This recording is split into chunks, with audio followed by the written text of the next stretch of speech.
start a panel after the lunch break is, as you know, is never an easy task. But I hope that this panel's topic, the economic governance, and mainly the distinguished guests and speakers, will grab your interest. Let me first of all introduce our speakers for you from left to right. Mr. Péter Ákos Bod, Economist, professor at the Corvinus University of Budapest, also former governor of the Hungarian Central Bank. The next speaker will be Vladimir Gligorov, senior economist from the Vienna Institute for International Economic Studies. Both speakers will have at about 20 minutes, and sorry to say, but I will respect the time limit. I will kindly ask you to respect it as well. So 20 minutes for two speakers, and then we will have two commentators. Tibor Palankai, university professor also from the Corvinus University, and Zsolt Darvas, research fellow at the Bruegel Institute in Brussels. So the two commentators will have 10 minutes each, and the asking about the time frame is the same for you as well. Mr. and Professor Péter Balázs asked me to give a short introduction before giving the floor to our speakers. So let me briefly introduce this panel's theme. After the emergence of the European debt crisis, the reform of the economic and monetary union seemed to be inevitable. The crisis revealed the flaws of the EMU, the fact that it does not comply with the conditionalities of the optimal currency zone, a term formulated by the Canadian economist Robert Mundell back in the 1960s. It turned out that the old regime of the EMU has systemic failures, so in its former state it cannot be immune to external shocks. Having identified this, the European institutions, primarily the European Commission, started to reshape the institutional and regulatory structure of the EU. Complex measures have been implemented to find a way out of the crisis designed to treat not only the symptoms but also the underlying structural problems. The biggest challenge of the recent, and to some extent of the current situation, has just been the coincidental timing. The coincidental timing between the need for urgent steps to resist the market pressure on one hand, and the will to avoid a future crisis by long-term institution building on the other. The most urgent task was to provide means for handling the sovereign debt crisis by establishing the rescue funds and providing bailouts for a number of countries on the periphery of the Eurozone in order to save the common currency. Meanwhile, Commission President José Manuel Barroso, in his speech on the State of the Union in September last year, called for ever closer and deeper coordination of fiscal and economic policies. Then the report of Council President Van Rompuy and three other presidents of the European institutions, and also the Commission blueprint of the fall 2012, served as a scenario towards a genuine economic and monetary union. Our speakers will undoubtedly assess these documents.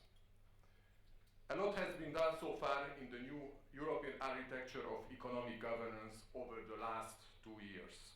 Starting from the deep reform of the Stability and Growth Pact, this is the famous so-called six-pack, through the European semester, then the Euro Plus Pact and the Fiscal Pact, don't be lost, and finally the so-called two-pack applying only to the Eurozone countries. All these measures are designed to warrant macro stability in the EU in much broader terms than before. Let me just refer to the supervision of the external imbalances, such as, for example, the current account deficit. Economic governance goes well beyond the fiscal discipline. The whole process is far from over. December's Brussels summit of the heads of states and government was intended to draw up a roadmap, but its result was controversial. On one hand, it clearly marked the first steps towards a banking union with the decision to establish a single supervising authority. The banking union is to break the vicious circle between the banks and the sovereigns, namely that banks in the future should not be recapitalized from taxpayers' money. However, the December summit brought some disappointment for those who expected concrete steps for longer term. Instead of approving a roadmap to create the genuine EMU over the coming decade, the leaders agreed only on certain limited steps for the coming 18 months. Beyond that, there is silence. Seemingly, Europe's leaders are still busy managing the immediate crisis. For example, the original concept of a fiscal capacity, some kind of Eurozone budget, was not addressed. Perhaps this is not a bad news for the countries in the periphery. The speakers could perhaps touch upon this question. And there is no progress on the long debated Eurobond issue neither. There are no big leaps. As German Chancellor Angela Merkel likes to put it, the EU should be reformed step by step. The questions I would like to raise before the speakers' lectures and the discussion are the following. Will this set of new rules and institutions be enough to comply with the optimal currency zone? How and when should the treaty be modified to include all these measures of economic governance if the treaty modification is necessary at all? It seems that there is much more emphasis on growth than before, sometimes offsetting the austerity, at least in rhetoric terms. What would that mean for the economic policy of the member states? And coming closer to our region, to Central and Eastern Europe, is there a danger of a two-tier Europe, that of the Eurozone and the rest, taking into account that a multi-speed Europe already exists? How do we keep the 27 member states together? Or is that a solution what Joschka Fischer mentioned this morning, that there should be an avant-garde and the rear-guard that follows or not the avant-garde? Will the country-specific recommendations of the European semester be enough to address the cultural and value diversity of the member states? Is there no danger of one-size-fits-all policies disregarding these specificities? Should the CE countries be in a hurry to the Eurozone, or instead they should wait until better times? And in Hungary, sometimes it seems that Hungary is lagging behind other countries in the region. I would like to hear your views on that. What should be done to promote investment and growth?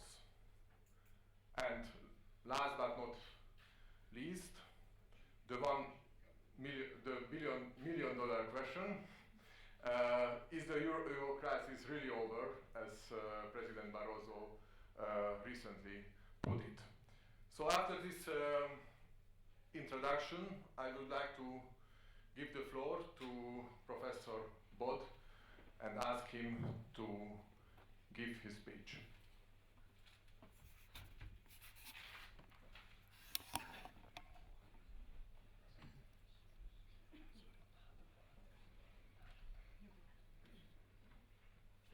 Good afternoon, ladies and gentlemen. I put together a couple of slides starting with the Hungarian story because the issues we are going to talk about, the economic governance, the state of it and the future of it, is of course can be seen from any angle. Being in Budapest, we'll talk about of course the Hungarian viewpoint. I added the adjective periphery country. Of course we are not on the periphery in the sense of the neo-Marxist dependency school, but compared to the core, certainly we can use the term periphery, and this is the business literature is applying to us. Now, talking to the average people, and in the morning, the average voter, average people was mentioned many times. So the average people's question concerns the future of the euro. Is there a euro crisis, eurozone crisis, or crisis in some European countries? So I would quickly look at what happens to the euro. Second, from our viewpoint, the budget is a big issue. We discussed it this morning, and I see some asymmetries in this respect. As I can see for the core countries, this is more of a political nature and diplomacy and about values, but seen from the periphery, it's about money. But certainly the size of the budget and the composition of the budget is only but one item, would not determine the speed of the catch-up. And I would like to talk about the catch-up, which is in the mind of decision makers and the general public talking about Europe and the European things. And then, yes, I'd like to comment on some of the aspects of the economic institutions and the plans concerning the governance, the banking supervision, unified banking supervision, and other issues. And yes, the Hungarian growth and the growth problems. So this is the menu. And quickly, I'd like to talk a little bit about history. And this is our life compared to the 100, which is the average of the European 15. The periphery countries have been quite successful in catching up, most notably Slovakia and Poland, as you can see. The Hungarian story is a bit strange because we managed to catch up in the 90s, but since we entered the European Union, there's been no catch-up. That's the only case to my knowledge. And therefore we have a relative growth problem, because compared to the pretty sluggish European average, we have not been able to come closer to the average. Now, if we just look at other periphery countries, so don't forget the range we are talking about is 55 to 75% of the GDP per capita range. And we look at other periphery countries, close players in this game. There have been success cases. The most noticeable is, of course, the Irish. But there's been a very fast contraction, sort of reaction to the previous overheated growth, and also some problem cases like Greece, known cases.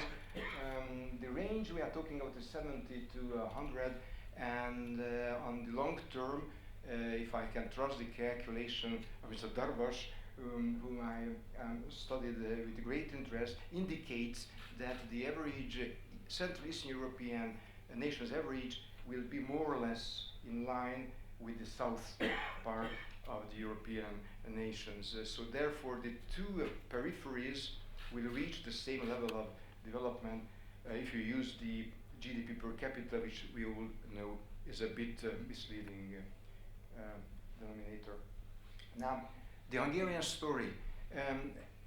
Before the Hungarian story, let's look at the regional story. The regional story is that before the crisis of 2009, starting in September with the collapse of the Lehman Brothers, hit us, all other nations, with the exception of Hungary, had beautiful time. Fast growth, extremely fast in some countries. Hungary is the only country which practically stopped growing and has not been grown ever since. So the Hungarian growth problem is not a problem of the last 2 years, 3 years, it's a decade. Knowing the 2013 figures and some forecasts about the years after that. So we have a specific case of the Hungarian case, while we can see the Polish case, more successful case in terms of growth. Poland, and as far as I know, Albania, two countries that managed to grow even during 2009. Now, I don't want to rub salt into our wounds, but if you just look at the relative position of the Hungarian GDP per capita or GDP growth, whatever you take, Hungary has a growth problem in the last, 6, 7, 8 years, depending on how you look at it. Now, why? And the chairman asked about the homogeneity of the club. And certainly the club is totally not homogeneous. And the known cases are Greece, Italy having too much debt.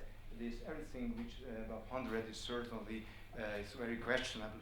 Now the Hungarian story is a different story. Hungary is an outlier because our debt, national debt, gross public debt per GDP is much higher than should be statistically speaking. We should be somewhere here, like Poland, between Poland and Switzerland, rather than between Belgium and France. But the situation is even worse if we took not only the GDP per capita as the the variable most used in economic analysis, but net national wealth of the households, because there's a big difference whether there's a poor state and rich subjects of a kingdom like Belgium, or a poor state and poor families.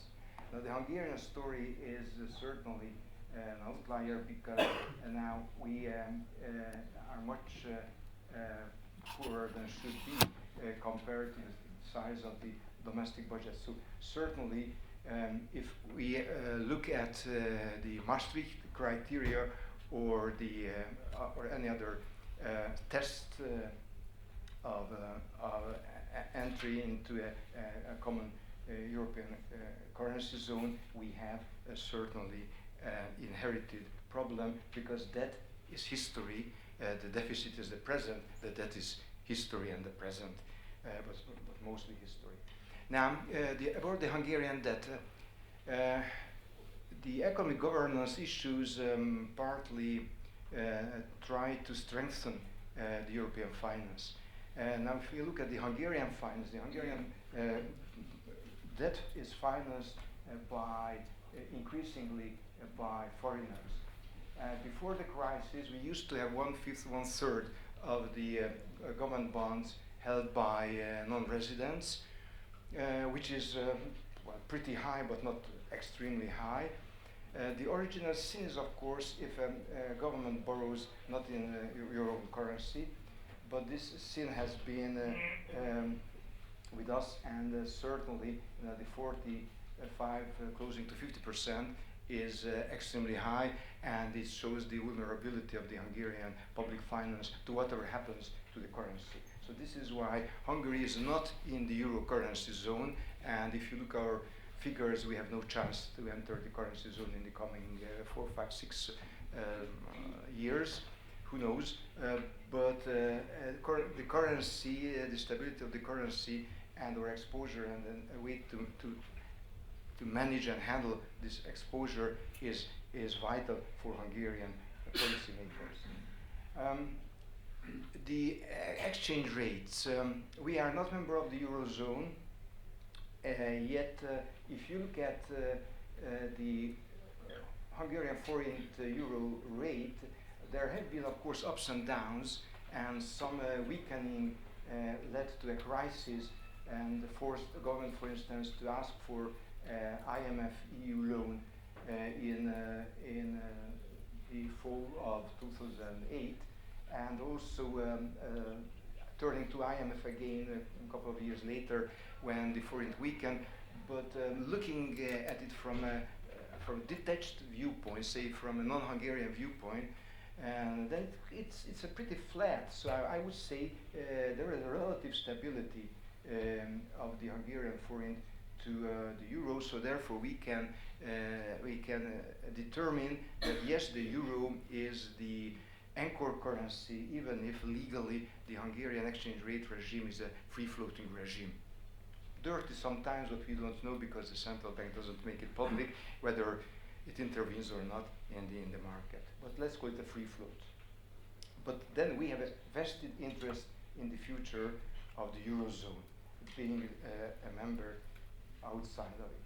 Now, on banking, probably you know it, but it's important to see it.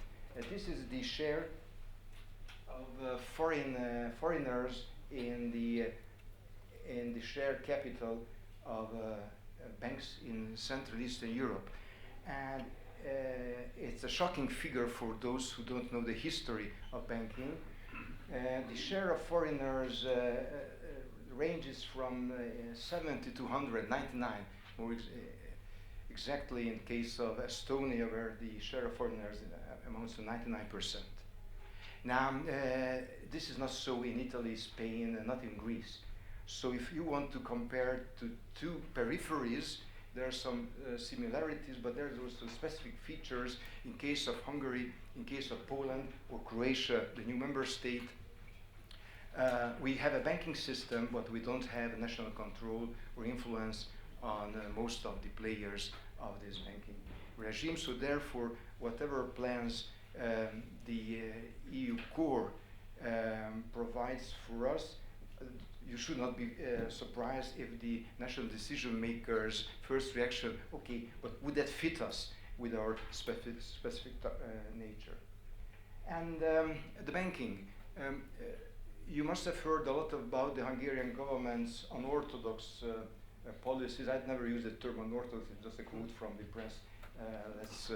Because taxing rich banks is an extremely orthodox attitude. I would say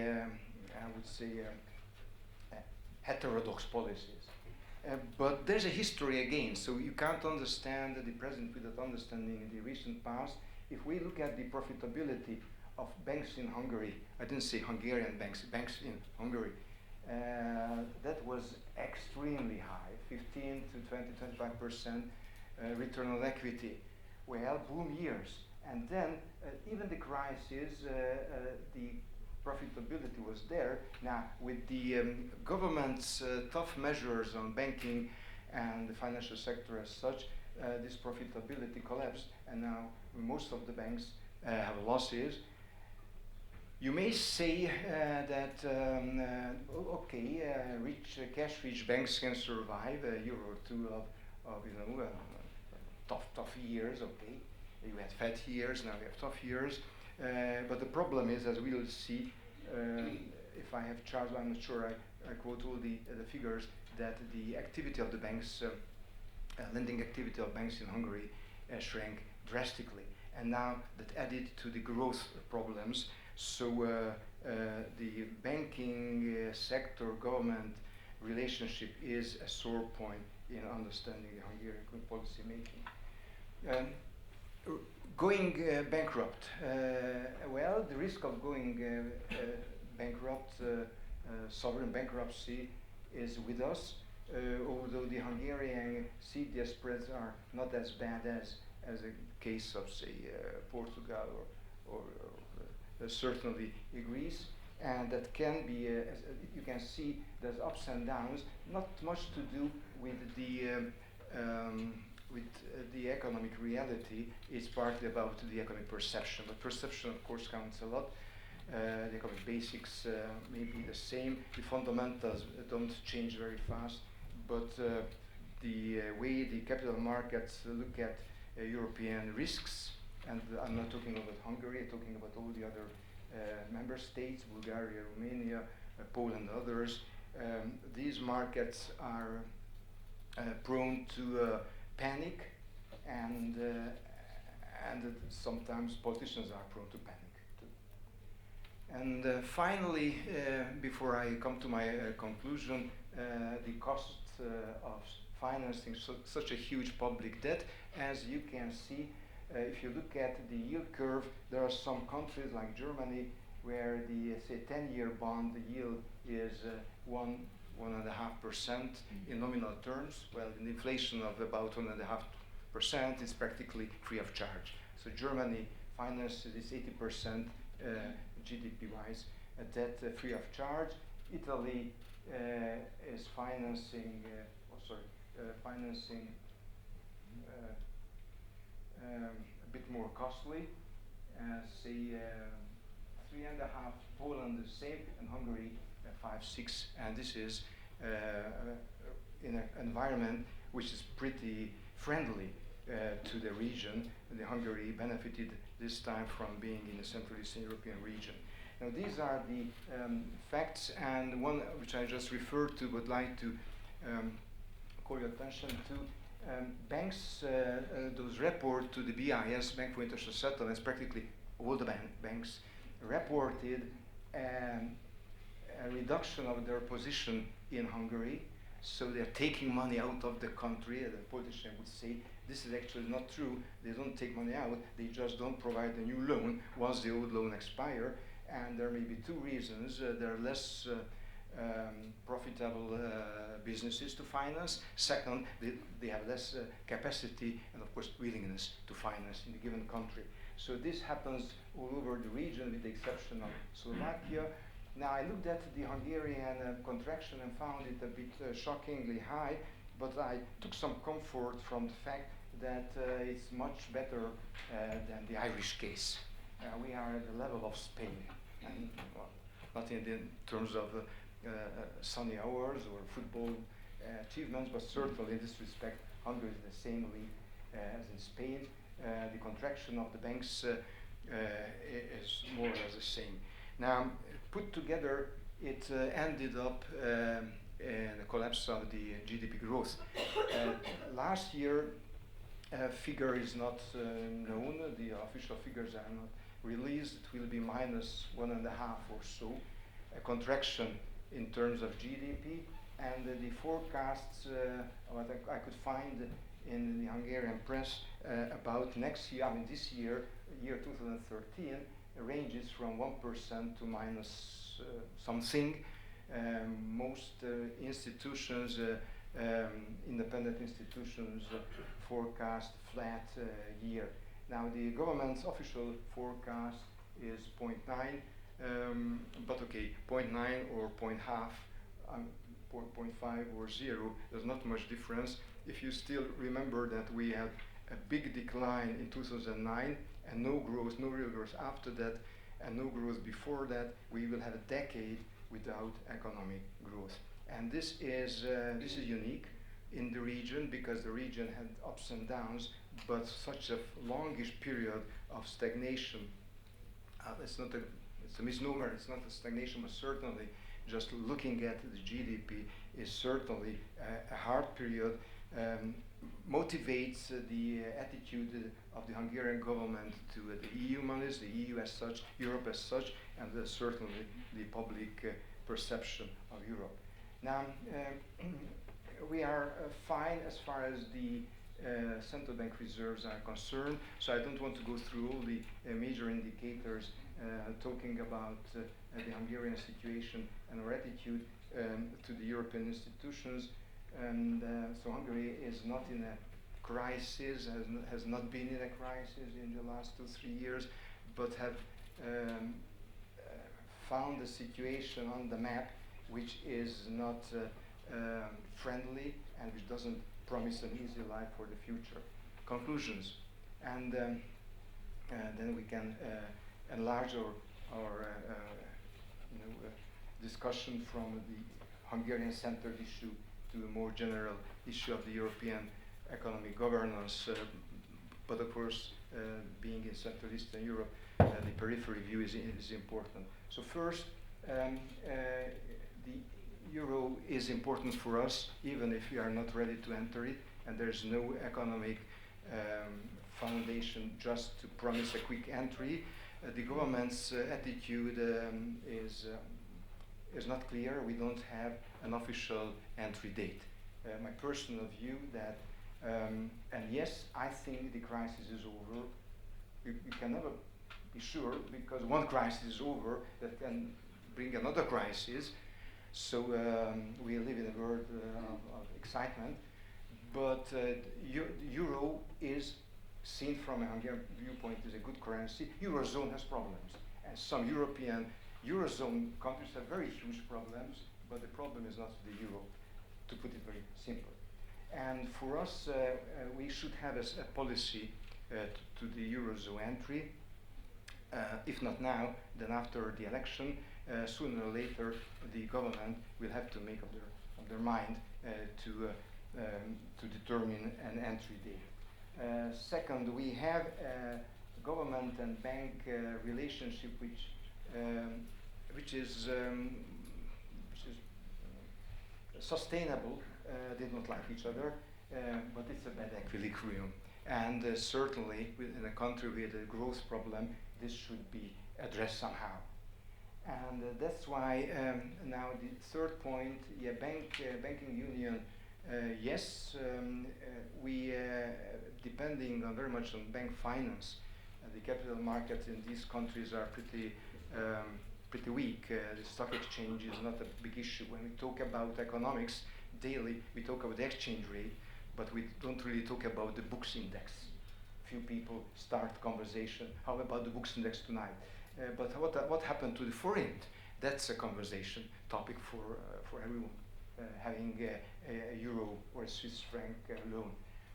So we need a banking union, but don't forget the whole region is a special case seen from the European central perspective because of the ownership and composition of the banking industry. What I haven't touched upon the private inflows. We don't actually know what is going on. Outflow of FDI from Hungary, inflow, the whole region may benefit from outsourcing, resourcing, reshoring, some reshoring, businesses turning back to Europe. We will not certainly go back to Germany, may stop halfway, in Hungary, Poland, and Slovakia. So therefore, that's a factor we have to think about it. And finally, Hungary and some other Poland, other nations with a pretty sizable sovereign debt are very much face a dilemma, but the dilemma is the toughest in case of my country. How to handle the growth, the sovereign debt management, and then reconcile it with the growth problem.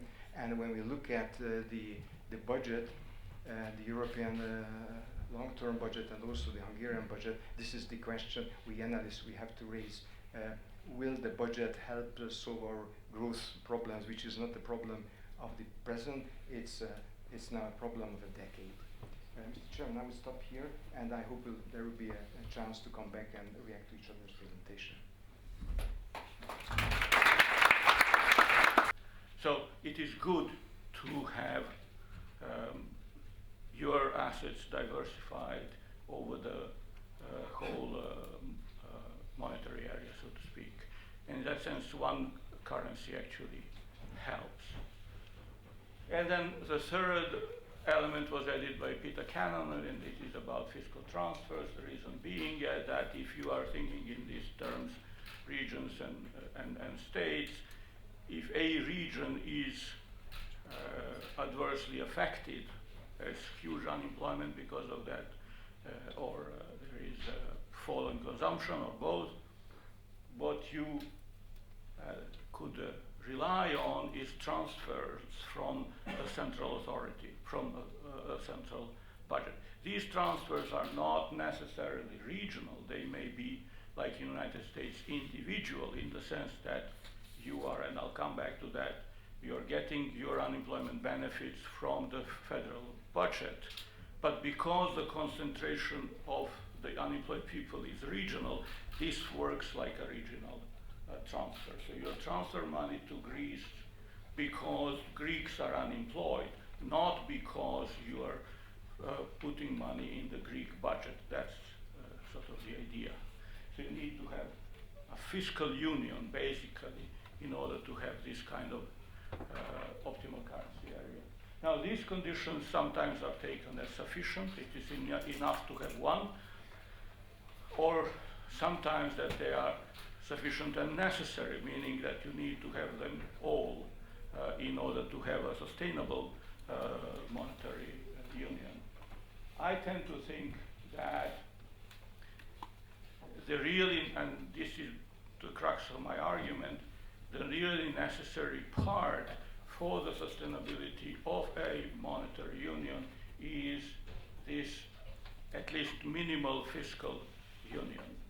These other elements, I think, are not going to be sufficient and are not necessarily necessary for this construct. So that would be the background of this story. So you have a sort of a model against which you can judge what is happening in the European Union. If you look at market integration, which is also very much discussed in the recent, I think, growth report of the Commission, there are significant deficiencies in the integration of the market, obviously, especially in the labor market. There are all kinds of reasons why this is the case. Not just in the labor market, product market also has the problems for housing and all of that. This is all very well researched. I don't have to. Language comes in, obviously. There are other fiscal issues that come in. There is a preference of the local governments for local population. All anti-immigration issues can pop up. So that's one aspect. You can't really expect that the currency area will be sustained through labor market movements or adjustments. That part, even if it is in theory or maybe in the United States sufficient, which I doubt, is certainly not something that will work in the EU. The second aspect of this market is that if you have a fixed exchange rate regime, which is euro after all, in some sense, and you don't have fiscal union, you need to have income policy. And now the question is whether it is enough to have income policy on the national level or you have on the international level. Successful fixed exchange rate regimes that have been sustained have had fiscal policy, have had income policy attached to that, meaning you need to have some cap or some control over the growth of wages. And one of the problems in the EU is that this income policy does not really exist on the national level, and certainly does not exist on the international level. One of the big debates is let's say, wage policy of Spain and Germany actually consistent? If you have a deflationary pressure in Germany and inflationary pressure in Spain, there is an obvious problem at some point that this will be. So these are these wage issues that you cannot resolve through labor market mobility, and you need as a substitute income policy which actually does not exist, and in most cases does not really exist also on the national level. And by and large, in all Eastern European countries, I stand corrected if I'm wrong, there is really very little income policy to speak of. If you don't have that, then the fixed exchange rate will really not work. The other substitute that is very much also discussed in the last this year's semester, European semester document is something that is now fashionable, and this is some kind of internal or fiscal devaluation. If you are having problems with, if you have a fixed regime and you have having problems with incomes, one, for instance, where you can't really keep wages in line, so to speak, one possible remedy would be, you can't devalue, is to redress through taxation the burden of taxes between profits and labor, so that there is more profits left. For instance, you have, as it is usually called, less tax on labor.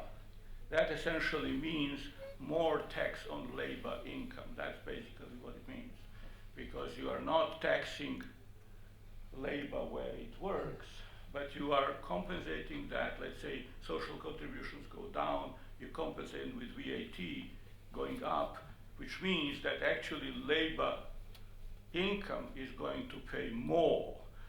The idea being that you have more profits for investment. So that would be, this something you may consider on its own. It's hardly going to be a substitute for labor or market flexibility. So in that sense, I would say, I think it's recognized in EU too, market integration, so-called single market is really deficient. Services can be added, even financial services can be added. All of those are well below what you would expect in an integrated market area. When it comes to the banking union, this is this other aspect. What if we financially integrate so that we have ability to diversify shocks through the financial system?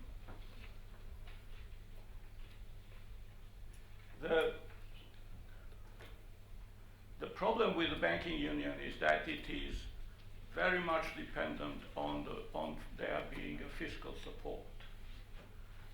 There is an idea in the EU that this could be circumvented by, let's say, this deposit insurance facility being financed by the banks themselves. So it's like a self-insurance of the banks. But in the end, you really want to have Euro-wide, at least, deposit insurance, so that the deposit base will not run from one country to another in fear of what will happen. And this, as far as I understand, has been taken off the agenda so at the moment. So there is no deposit insurance, euro deposit insurance to be implemented at this particular point in time. I think from the theories of bank runs and bank problems, we know that deposit insurance is extremely important element and probably necessary element for banking stability.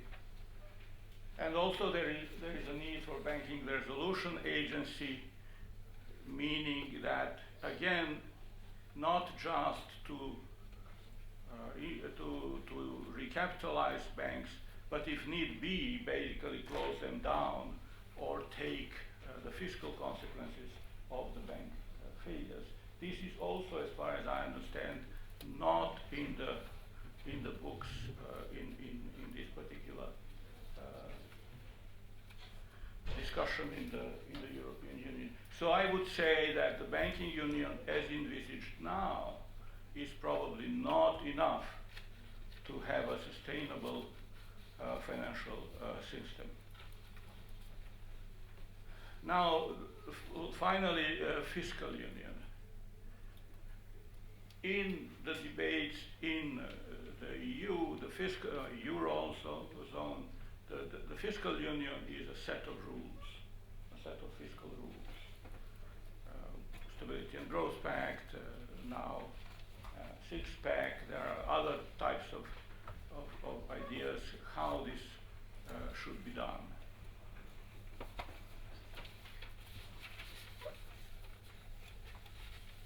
In addition, obviously, you may have regulatory rules, whether these are streamlining certain types of taxation or, as I said, prohibiting something or allowing something else in the fiscal area, or suggesting in any case. These are not good substitutes for what is the essence of the fiscal union, and that is a common taxpayer.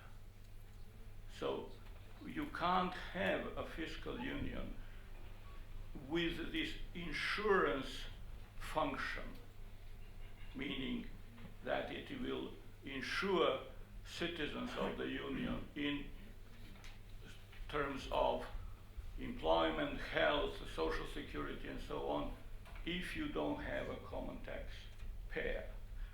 In my opinion, you can't have democracy without having a common taxpayer.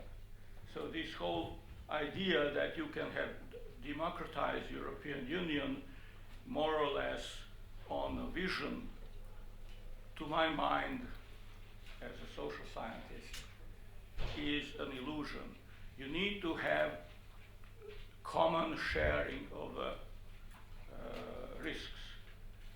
So if you are thinking about what are the common risks that Greeks and Germans, for instance, share, well, the risk is that you don't really know whether, first of all, you will be born Greek or German. That's one. And the other thing is, you never know where the asymmetric shock will happen. Germany went through one asymmetric behavior 10 years ago.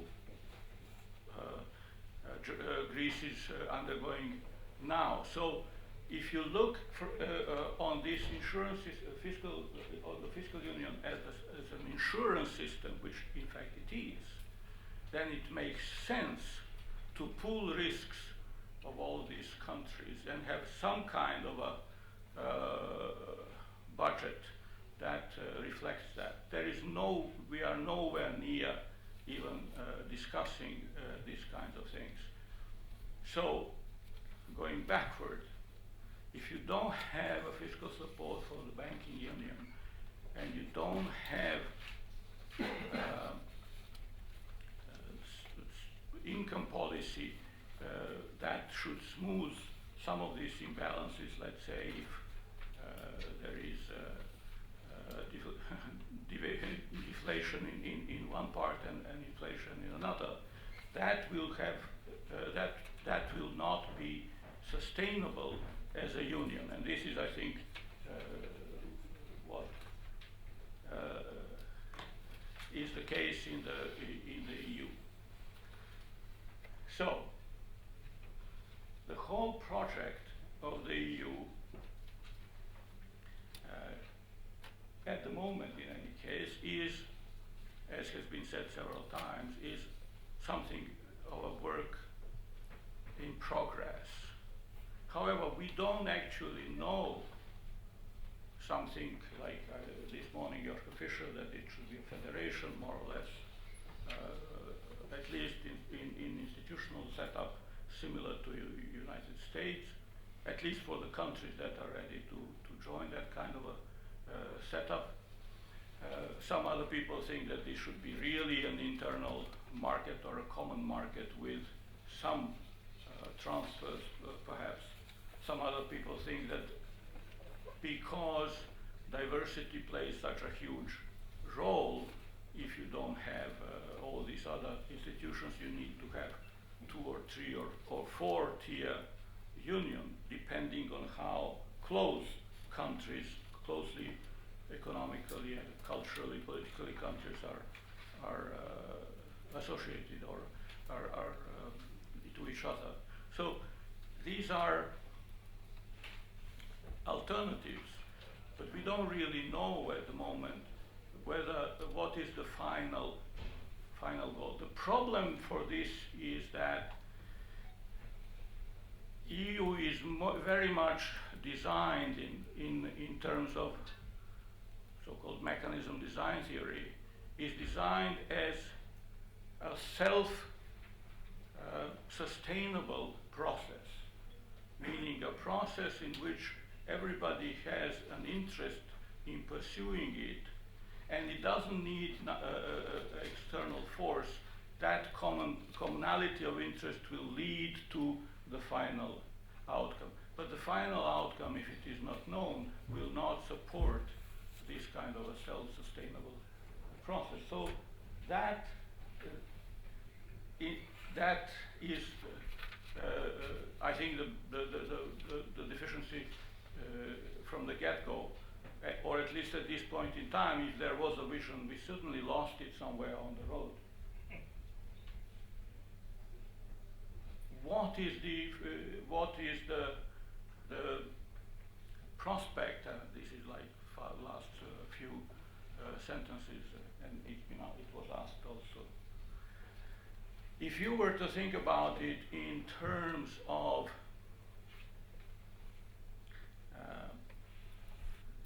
how these criteria for stability and sustainability are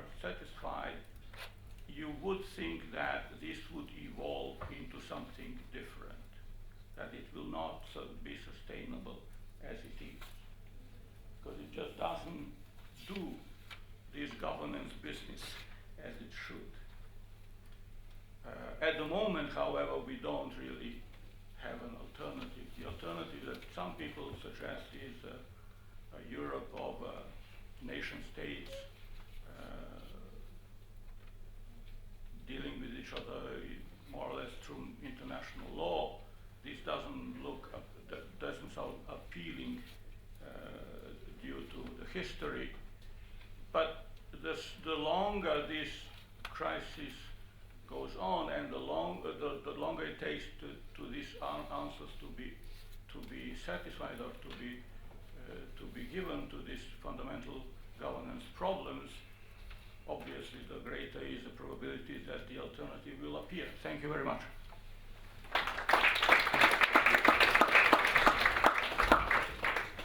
Thank you very much for this very deep and critical analysis of the economic governance and also the assessment of it. And the next speaker is the commentator of what we have heard. And I give the floor to Professor Palankai.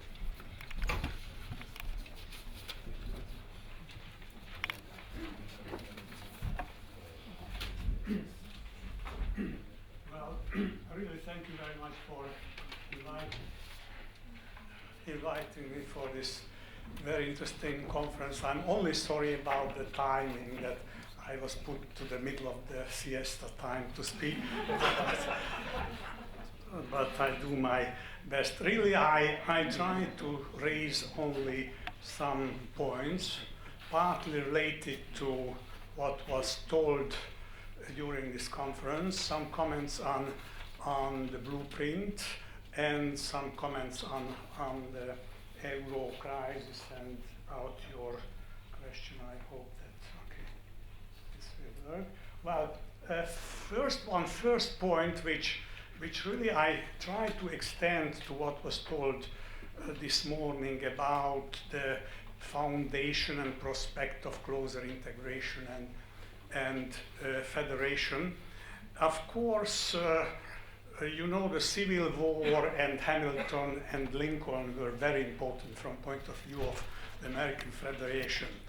But many people tell that really the American Federation was made by the railways, by banks, by large nationwide, you know, industrial companies, then the telephone and so on and so on. And each time you can identify the progress of the federation with really the real economic basis. Of course, I'm not a politician, I'm economist, and I tend to connect this. So I really do the same with Europe, that we shouldn't forget that there are some strong real economic foundation of integration in many sense for Europe, for Euro, and also for a certain sort of federalistic structure. You know, the single market, high intensity, strong interdependence,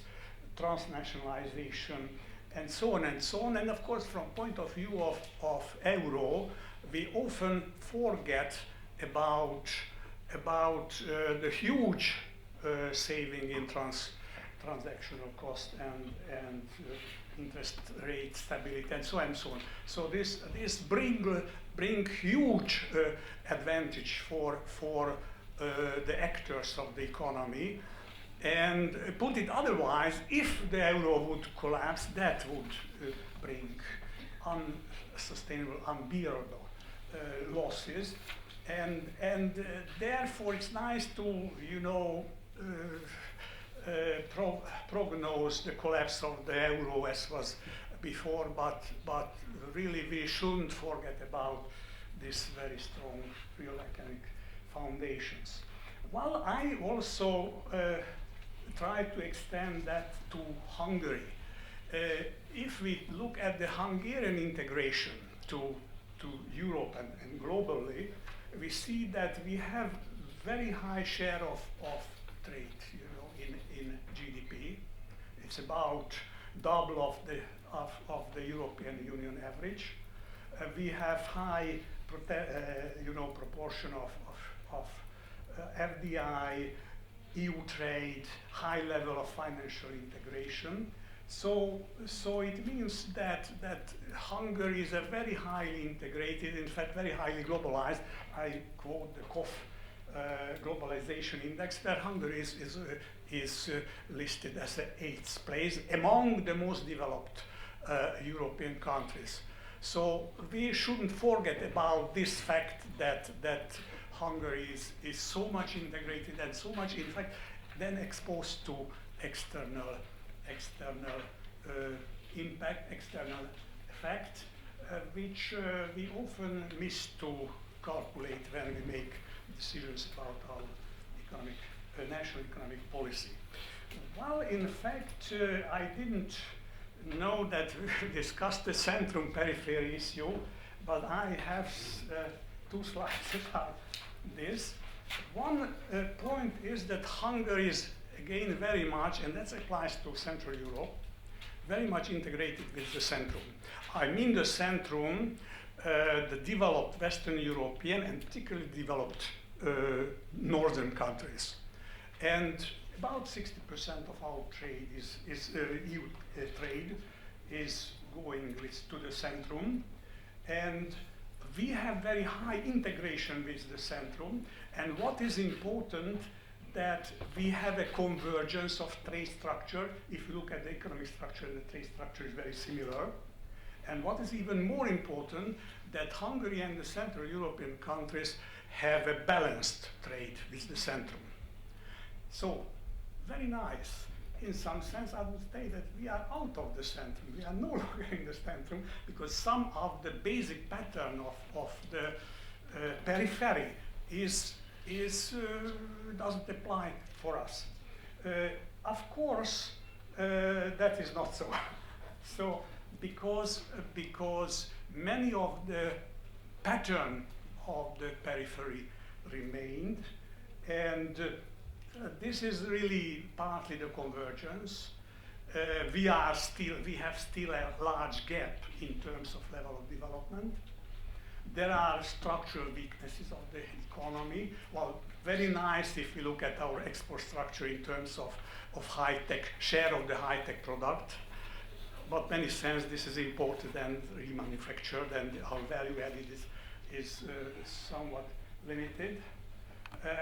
The economy is dominated really by foreign transnational networks, and there are still substantial losses in national income. If we take the profit transfers, transfer prices, high debt service, risk premiums, yield on government bonds, that's many of you, particularly you, showed very concretely what are really our losses, even if it's very difficult to calculate the extent, the amount of these losses. So still we are in this sense periphery countries. I would say that the periphery was internalized, and that's the change. But it's many respects a substantial change. Well, of course, this is about economic periphery.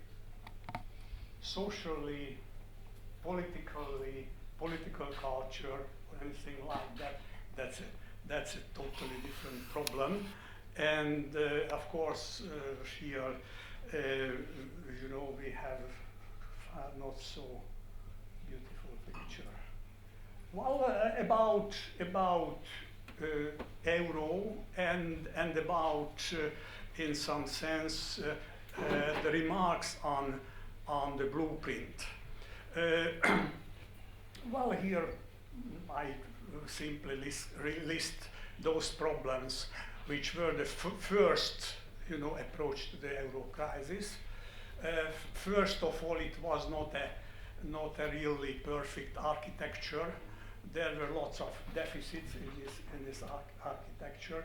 There were problems with concepts, wrong assumptions. oh.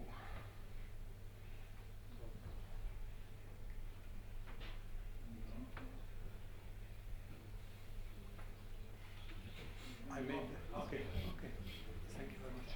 So, wrong assumption like, the original papers of the Commission and the National Central Bank and so on was, for example, that the market will discipline, the countries, and it turned out that the market doesn't discipline the countries. The market punishes afterwards. That was the problem. On contrary, the market gave some sort of tempting signals. If you take the Irish case or the Greek case, you have cheap money, why don't you spend it?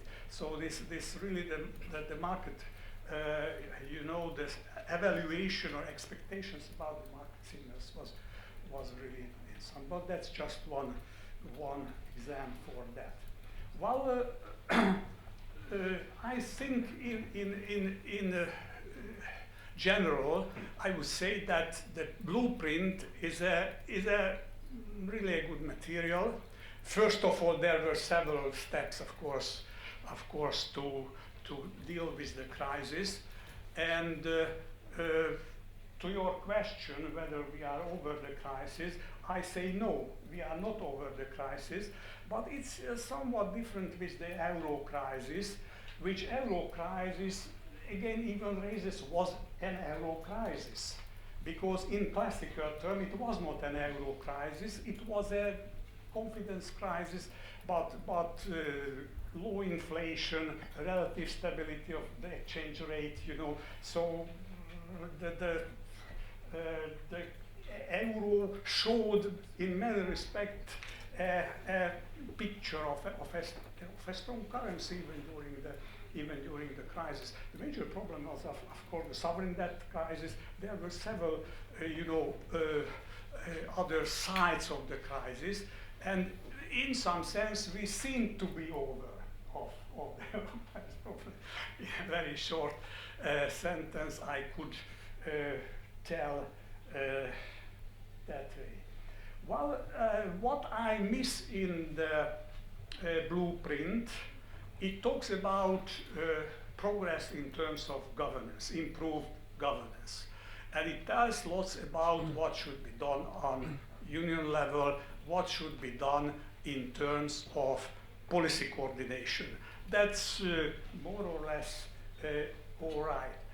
What is not really addressed, and if I remember, I don't even saw the phrase in the blueprint that multi-level governance, that there are different levels of the governance, and in many respects, what is missed, that most of the countries really didn't adjust their national policies, their policy mix to the new situation, that now they are members of the European Union. And that's effects. That is about income policy, you told about employment policy, social policies. So really there was a gap between the coherence of the national policies and the euro policies and the policies by the different European integration. And of course, one big deficit I feel concerning the local policies, because the multi-level governance means local policies. Spain, what is the main problem? Sevilla, Barcelona, the local provinces made really the big how to say, overspending, besides in Spain, of course, besides the housing bubble. But really this coherence and this coordination between the local, the national, and the EU level governances is somehow should have been given more attention. All right, I think I jump over. Well, one point which really relates to the title of this conference and about the values. I think that and a lot was told about diversity in tradition and diversity in values. I just raise one point, and that is that the market assumes good ethical behaviors. Adam Smith and all of the classicals know that it's not enough to write down the working of the economy, but it assumes certain sort of ethical norms. And of course, if the economy is a mafia economy, then forget about everything like these assumptions. So the problem is that EU is a certain sort of mixture of different values, different business ethics. In some part or some part of the union, my word is my contract. So we shouldn't write down the contract, because if I give my word, that's okay. I heard a speech of some neighbor country's ambassador telling that the contracts are for breaking them. So even if you write down, you shouldn't keep them. If you have these two type of culture, then of course you have big problems with working. Or some people feel that okay, we don't like to pay tax, but we should pay tax. Or when the tax evasion is a sport, it's another culture.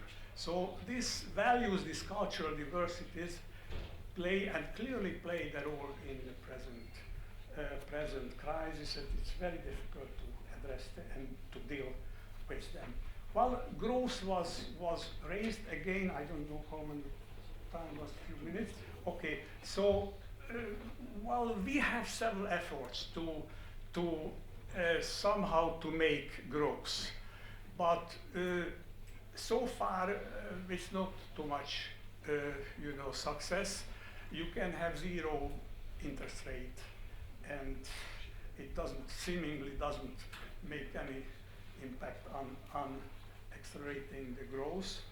So it depends on the investment intentions of the private sector, and there is too much dependence on global markets and so on. So I'm very, very skeptical. It's very good that we have to have new good education and measures for job creation and growth.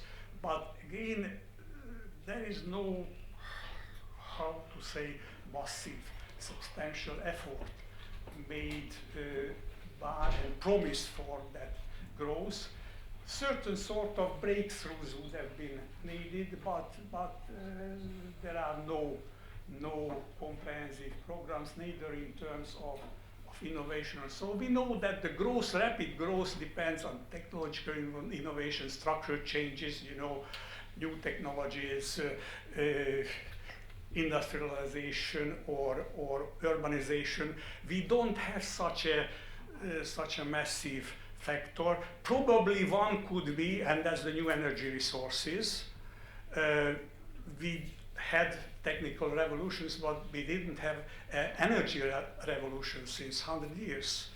I don't take the atom energy as a revolution because it was a failed revolution. So we have just the same basic resources, and the new energy, in terms of new energy resources, probably it would bring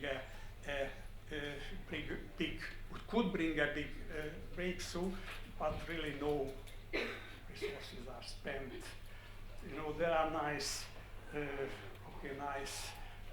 proposals in 2020, but that's not enough. I think that I have some sovereignty remarks, but that would be the next part of the conference, so thank you very much. Thank you very much. And the next speaker is Zsolt Darvas from Bruegel Institute in Brussels. Thank you very much. Let me start by confessing that I asked last week if I should prepare a slide, and I was suggested that only the two speakers are welcome, so I did not prepare a slide. It seems I'm an outlier in this sense, but it may be helpful because we started 8 minutes later the session and there are only 6 or 7 minutes left. So even if I would keep my 10 minutes allocated, then there won't be sufficient time. So I tried to be brief and concentrate on some of the issues and also some of the questions that our chairman has said. And I would mostly focus on the European picture and on the improvements in the Eurozone governance. One of the questions was that whether the many new institutions that were developed recently, and our chairman said, list a number of them, the six-pack, the European semester, the Euro Plus Pact, the Fiscal Compact, and the forthcoming two-pack. So there are quite a large number of innovations. There is also a banking union with a single supervisory mechanism will be up and running hopefully sometime next year. And the Commission also proposed this blueprint on the genuine economic and monetary union. Now, I would like to take a brief look how these new measures would be able to address the major economic problems that the Eurozone faces. And these are basically, there are three economic problems plus a political. The first one that I would call a balance of payment crisis, in the sense that in some countries there are huge current account deficits, but even more importantly, they have very high external debt. In Greece, Spain, and Portugal, the net external debt is close to 100% of GDP, which is a very high number. It's also quite high in Ireland, but Ireland is different. The second one is the banking crisis, whereby if you look at, for example, the history of the global financial and economic crisis, then European banks lost even more than US banks, even though the crisis is so to be originated in the US. And the third economic issue is the sovereign debt crisis, which is a kind of reflection of the others, that in some countries, notably in Greece, public debt is unsustainable, and there is still a question mark about the sustainability of public debt in some of the other countries. And there's a fourth dimension, the democratic accountability or the democratic legitimacy of the whole process, which will probably be the scope of the next session. So in my remaining 5 minutes, I won't spend time on that.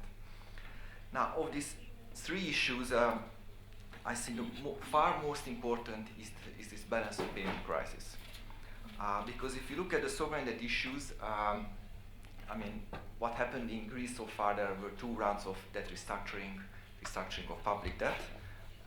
Initially, there was a huge fear that it would lead to panic throughout the euro area and contagion, which did not happen. Probably there will be another round because it's still not sufficient what has been done from Greece, and there may some other countries also join. But I think a sovereign debt restructuring is perhaps the easiest thing to do, in quote unquote the easiest among the 3 other issues. Now, on the banking crisis, what had been done and is also mentioned by our chairman is that the goal is to somehow sever the link between banks and sovereigns. If you look at Ireland, in Ireland there was a huge banking mess. Bank balance sheet compared to GDP was more than 10 times, and when there was a shock to the balance sheets, certainly banks suffered massive losses, and for certain reasons the Irish government assumed most of these losses, and thereby the Irish public debt exploded quite rapidly. Now, the first item is the single supervisory mechanism is in progress. The Commission blueprint proposes the other one, the single resolution mechanism, that also what Vladimir had missed. As far as the current proposals or the current discussion is seen, it will not be overly ambitious. So the meaning that it will not indeed lead to a proper severing of banks and sovereigns. So in Vladimir's, I share Vladimir's assessment that it will probably not be sufficient. Yet I also have to say that this is also not a general problem of the euro area, but a major problem for a number of countries like Ireland, Spain, Greece, and perhaps Portugal. If you look at, for example, what happened in Belgium, there were two major banks, Fortis and Dexia, which from one day to another went bankrupt. It was quite funny that there was the so-called famous European stress test organized by the European Banking Authority, and it found that Fortis had an excellent capital position, and just about 2 weeks later, it turned out that Dexia needed massive help from the government. But if you look at how that situation was managed, it was basically the issue of three countries, the Belgium, Netherlands, and France, and the three countries could come together and could find a quick agreement. Also, if you look at Germany, most of the banking support in the European Union was done by the German government, and I mean Germany did not have a problem. So whenever there is a strong sovereign, then this banking sector management may not be that crucial issue. Now, clearly for Greece, Ireland, Portugal, and the Southern European members, this is a major issue, and I mean I think the jury is still out if the current procedures will be able to handle these issues. And the first crisis that I mentioned, the balance of payment crisis, which I said that I think is the most important. Indeed, I think that's the most tricky and the most tricky to solve, because also as Vladimir has alluded, that and also some of the other speakers, that if you put it in a simple way, before the crisis there was too fast wage increases in a number of Southern European countries compared to productivity, while in core European countries like especially Germany, but also in Netherlands and Austria and Finland, there was probably too low wage increases, and gradually a very significant intra-euro imbalance in terms of current account balances emerged, whereby the Southern European countries went to a large deficit, and these core or Northern European countries went to a large surplus. Now, reversing it would be, I think, as I said, the most difficult, because it doesn't simply mean on funding. Sovereign debt can be written down. I mean, you cannot just simply make Portuguese and Greek firms more competitive, partly because of the cultural differences that Mr. Palankai mentioned, that there are major cultural differences in behavior across countries. Also, if you look at what happened after the German unification, for example, I mean, East Germany is basically continues to rely on huge transfers from the former western part of Germany. Yet any report I read about the East German economy, it suggests that there's some improvement, but clearly East Germany was not able to use these massive resources, and that part of the country was not transferred into a prosperous region. Now, what was the European response to this balance of payment crisis? And I come back to some of the questions of the chairman. I think one response was very forceful, restoring financial stability. You can recall what happened last summer when everybody was talking about a Greek exit from the euro and the collapse of the European banking industry. Now, for various reasons, this has not happened. The European Central Bank took very decisive measures, in particular by announcing the so-called outright monetary transactions, or OMT, a very strange acronym which may not be understood everyone. But this OMT in principle may involve unlimited purchases of government securities of those member states that are under a financial assistance program. And this, even though it was just a promise, this helped markets. And if you look at any market indicator, currently markets are quite calm. Sovereign spreads came down. Even more importantly, if you look at the spreads of non-financial corporations, they also came down. And at the moment, nobody speaks about euro breakup. Instead, the euro is gaining the euro exchange rate is appreciating in strength, because it was recognized that maybe the euro will be kept together. So on the terms of financial stability, I think there was some progress, but on the real part of the more fundamental changes in competitiveness and the improvements in competitiveness, there was very little. Now, if you look at headline indicators like unit labor cost-based real effective exchange rate indices, then what you see is that in a number of countries, most particularly in Spain and Ireland, there was a major fall. But if you look at the sources of this fall, Then partly there is a compositional changes, whereby the least productive sectors, for example, construction disappears, and therefore the average productivity increases, and partly was the result of massive layoffs. So companies became more productive by producing less with much less labor input, which, I mean, certainly every productivity increase can be welcome, but if it leads to very high unemployment rates, that's not really a solution. Now, what was the European response? Again, as our chairman mentioned, for example, the European semester is one of the major tools to foster structural changes. And I have a slight disagreement with you because I don't think that this is a one-size-fits-all, because these are country-specific recommendations. But let me read out what were the recommendations for Germany last year. Recall that Germany has the largest current account surplus and the most competitive economy, and without an improvement in the competitiveness of Southern Europe with regard to Germany, I don't think that the competitiveness issue could be solved. Now, the recommendations for Germany was a full implementation of the public debt rule, first one. The second one, increased spending on education and research. The third one, addressing structural weaknesses in the financial sector. The fourth one is reducing the tax wedge, so basically the taxing of labor. And the fifth one was a reform of the energy sector. I would say that all of these five are very nice targets, and I very much agree. But nothing is said about what Germany could do to contribute to lessen intra-euro imbalances. And as I said, without a more significant German contribution to the resolution, that won't happen. And if that won't happen, then the misery of Southern Europe will last much longer. We already talked about unemployment.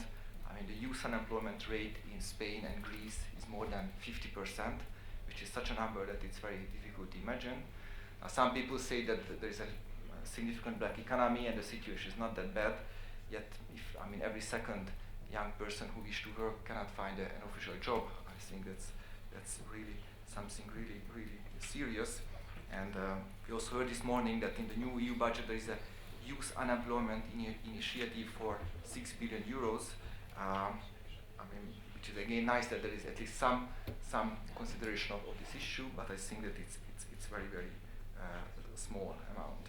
So to conclude, not to run out of my 10 minutes that I promised, so I think that if you look at the short-term solutions to the crisis, some progress has been clearly made. Financial stability has been improved quite significantly recently, but the single most important issue, the very high unemployment and the very bleak economic outlook of Southern Europe, and their major competitiveness problem and their major private debt overhang, which will be very, very difficult to solve, is still lie ahead of us. And I don't think that we can declare the crisis to be over until economic growth and job creation has resumed in Southern Europe. So thank you.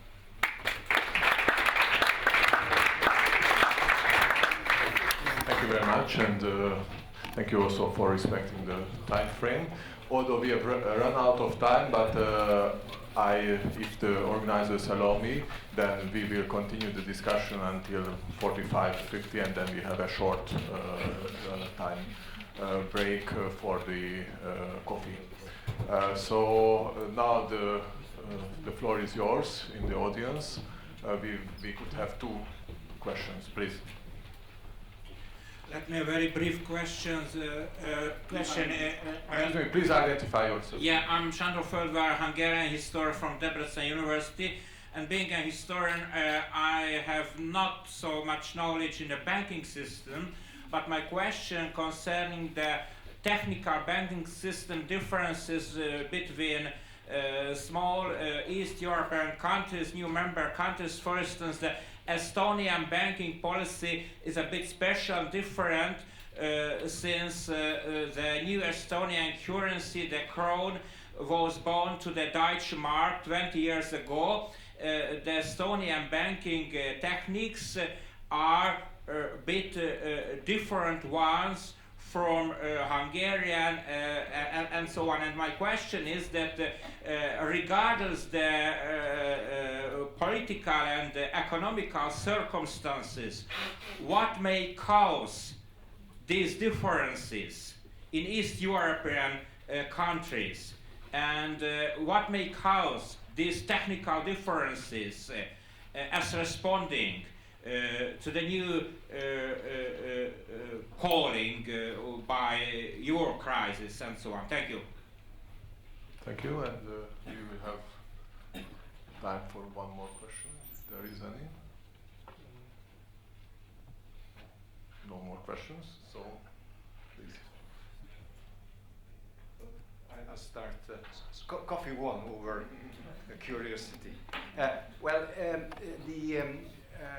History helps because we have greenfield countries and we have old republics. And in the greenfield countries, that is countries created out of nothing in some sense, Estonia, Slovakia, Slovenia, and the two other Baltic countries, you can see they immediately joined as they could the common European currency zone, which is a quite logical step rather than to create a currency of your own. One of the American economists referred to the new East European currencies as funny money. They should go because it's too small markets. Well, Poland, Czech Republic, Hungary, they still have the national currencies, but they have to give up something, and zloty, meaning gulden, is not easy to give up. So I think this is one of the specificities that differentiate the bloc we refer to as the CEU region, and it has, of course, implications for the monetary policy and the general economic policy. Just a footnote that you didn't question, but it's a pity the Hungarian politicians, the Hungarian elite, did not put energy into joining the Euro Club. If we had been in, we still would have a lot of problems, but we could have saved some of the problems, not only by having the euro, which is not a bad currency, the currency is okay, but also the path to entering the eurozone. We would forget about some of the problems I had to refer to. Any other comments to this question, please? Well, I was prompted by you including Slovenia, and then the comparison between Slovenia and Estonia is interesting in another way. They more or less started at the same time and did not have their own currency, and Slovenia decided to have its own currency that will fluctuate, that will have a more or less managed float, because they did not have foreign reserves. And Estonia decided to have a currency board because they did not have reserves. So you would have thought that this is really something is wrong about perception of what is the role of the reserves, because in one case that's an obstacle to having a fixed exchange rate, and in another it's actually something that pushes you to have a fixed exchange rate. But basically the decisions were essentially political. The Estonian government wanted to have as rapid transformation, let's put it that way, of the economy. They really wanted to bankrupt their own banks. That was, I'm perhaps exaggerating, but at that time I worked at Uppsala University, so I observed what was going on. My memory may not be excellent, but the idea was the banks were socialist banks and they were not going to be revived. So you need to have a system or an approach that will basically wipe out the domestic banking system, and then you will build up on the basically Nordic banks. Slovenia, on the other hand, until today, and that's why it's currently in the banking crisis, has wanted to preserve its own banking system, and especially to have the major two banks in state control. So that's why they did not want to have any kind of a rapid transformation both of the economy or the financial system, but to have an ability to manage in order to be able to also manage their banking sector, and then also the corporate sector, and also the privatization and so on. This is now collapsing in Slovenia. It's a separate story. But these are the reasons, let's say, in these two specific cases. And let me just comment one thing that Zsolt said, that I did not have time, and maybe I won't have time anymore. So in these external imbalances, the major contributing factor to that was obviously the adoption of euro and common monetary policy. The reason being is that if you look at interest rate development a year or so prior to enter to the euro, and then until 2008, you see that Greek interest rates and German interest rates on sovereign bonds, but also on the private sector, were basically the same. So that means that and if you look the development of private sector debt in Greece, you will see that from very low levels, especially in households, it increased dramatically because you could borrow cheaply. So from one point of view, it's an excellent development strategy, because if you look at, somebody showed the growth rates of Greece, they were very good. But the misallocation of resources is actually the key issue. It's not so much that you are indebted abroad, but that you have misallocated resources in the corporate and the household sector, and in Greece case also in the government, but that's another story. And you now have a collapsed private sector. That's what the problem is. I stop here. It's a fascinating story. Thank you very much.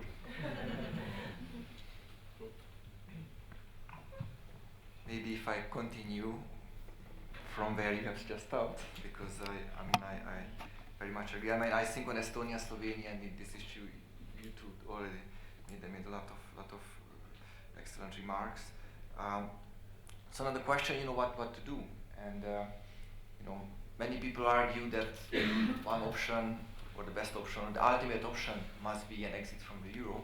As Mr. Palankai said, and I very much agree with him, that would be, the cost of an exit would be, so huge, and not just for the exiting country, but also for the rest, that even if it will be a very painful and long process to keep these countries inside the euro and try to help them to adjust, I think that's the route that has to be chosen. But the problem is that I also try to emphasize during my presentation, is that the current measures that the European Union new governance framework offers these countries, is very limited. It basically do structural reforms, and then sooner or later you will be more competitive, and if you are more competitive, then you will be able to start grow. I think I 100% agree that these countries should be reformed. For example, I just read some articles saying that in the Greek railway, for example, the annual revenue from the ticket was 1/6 of the wage bill.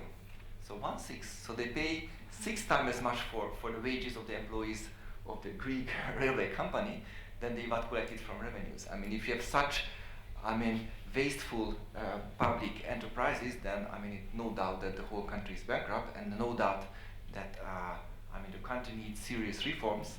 But on its own, these reforms, first of all, painful, as we see on the streets, will take a long time. And competitiveness adjustment is always with respect to some other countries. There are basically 2 country groups against which competitiveness should be improved. One is other European countries, so I argue that very limited is happening in Germany. And the other one is countries outside the euro area, and what we see is that the euro is even gaining strength. So all of these point toward that it will be very, very difficult, if at least possible, to achieve a lasting adjustment in the near future. Thank you very much. I would like to thank the panelists for their speeches, presentations, comments, and discussions. And now I am in principle supposed to sum up what has happened in the panel. I will take only really 2 minutes from the coffee break. I would like to highlight some points which I think was the most interesting and inspiring in this panel. Firstly, about Hungary. There were lots of words about Hungary. I won't enumerate now the Hungarian economic situation because for most of you it's very well known. I just only want to highlight one of the chart of Professor Bode, in which it was stated that the Hungarian debt is very costly compared to the debt financing is very costly compared to the other peripheral, eastern peripheral, southern peripheral country. I think we put too much emphasis on the level of the debt, and we put less emphasis on the how costly it can be. About the economic governance, we heard some very interesting and very critical views. For example, then in the banking union, the deposit insurance scheme is not on track yet. Then in the fiscal union, a common taxpayer would be needed, and common income policy, because otherwise it would not work. And also from Zsolt Darvas that the unemployment and the growth, the low growth potential in Southern Europe and the whole crisis of balance of payment would undermine the project of economic governance. And thirdly, but not lastly, about the euro crisis. The Eurozone has survived, we can state that. I remember I read lots of articles from the American economists and in the American press that euro was over. At least I don't want to quote now the title of these newspapers, but some newspapers were had the cover stories several times that euro is over in the last 3-4 years. Euro is not over, the euro has survived, that's for sure. Whether the crisis is over, I asked it as the last question. There was 2-1 for those who said that the crisis is not over, so the crisis is not over. Thank you very much.